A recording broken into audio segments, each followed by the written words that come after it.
What if one of the most influential figures in Christianity, a woman, was deliberately erased from her rightful place in history? What if her teachings, her role, and her very legacy were buried because they were too radical for the time? Today, we uncover the hidden gospel of Mary Magdalene, a text that challenges everything we know about early Christianity, gender, and spiritual authority. Stay with me, because what you're about to hear might forever change the way you see faith, power, and history itself. Mary Magdalene is mentioned 12 times in the canonical Gospels, more than most of the apostles.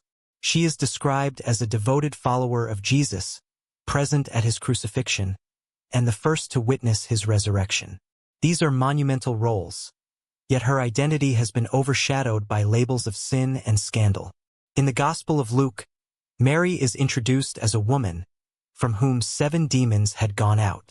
Some scholars interpret this as a metaphor for spiritual healing or liberation, but it later became fodder for misrepresentation. The idea of Mary as a prostitute didn't come from Scripture. It originated with Pope Gregory the Great in 591 CE, who conflated her with unnamed women in the Gospels, particularly the woman who anoints Jesus' feet in Luke 7. This conflation stuck, overshadowing her true role as a spiritual leader. Imagine being a loyal, accomplished employee, and centuries later, people only remember you as that intern who spilled coffee once. History can be cruel, and in Mary's case it was devastatingly so. But what if Mary Magdalene wasn't just a follower or even a sinner? What if she was a central figure in Jesus' ministry, a teacher and a leader? To uncover this, we turn to the long-suppressed Gospel of Mary. The Gospel of Mary was unearthed in 1896 in Cairo, written in Coptic and dating back to the 2nd century CE.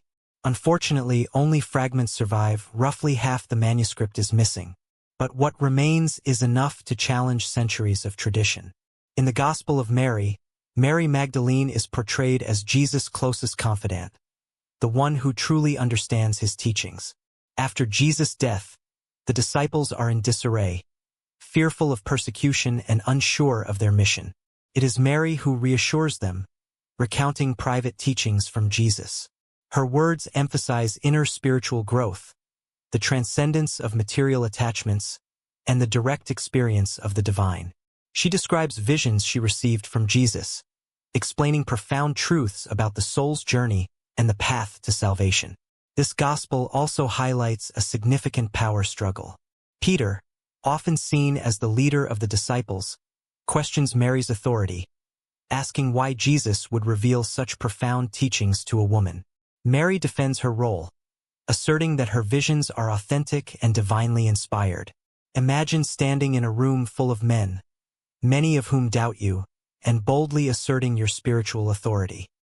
Mary's courage in the face of this opposition is nothing short of revolutionary.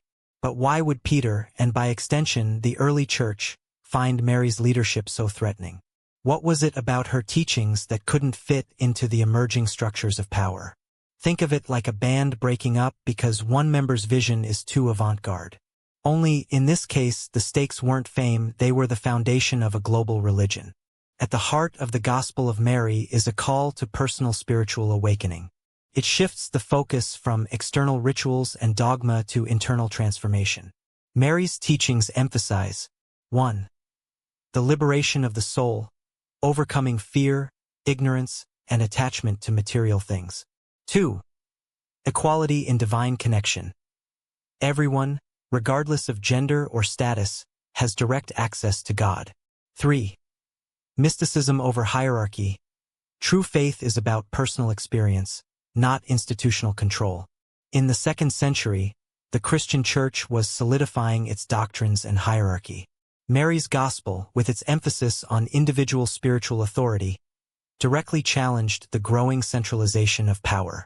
Her leadership as a woman further defied societal norms, threatening the patriarchal structures of both the Church and the Roman Empire. Mary's story is not just ancient history. It resonates today in movements for gender equality, spiritual authenticity, and the dismantling of oppressive systems. Her gospel reminds us that faith is not about control, it's about liberation. So why haven't more people heard about the Gospel of Mary? And what does its suppression tell us about the power of storytelling in shaping faith? But this isn't the only hidden gospel that shakes the foundations of Christianity. There's another text that challenges everything we know about Jesus himself. Mary Magdalene wasn't an anomaly. In the first few centuries of Christianity, women played significant roles as deacons, teachers, and even apostles.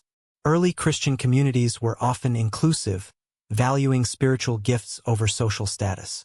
By the 4th century, as Christianity became institutionalized under the Roman Empire, women's leadership was systematically erased. Texts like the Gospel of Mary were declared heretical, and women's contributions were downplayed or omitted entirely. This erasure raises a critical question. How would Christianity and the world look today if women like Mary Magdalene had been embraced as equals from the beginning? Imagine a faith where wisdom, compassion, and leadership were celebrated regardless of gender. Mary's gospel offers a glimpse of what might have been, and what still could be. Mary Magdalene's story is one of resilience, wisdom, and defiance in the face of oppression. Her gospel challenges us to rethink not just the past, but the future of faith and equality.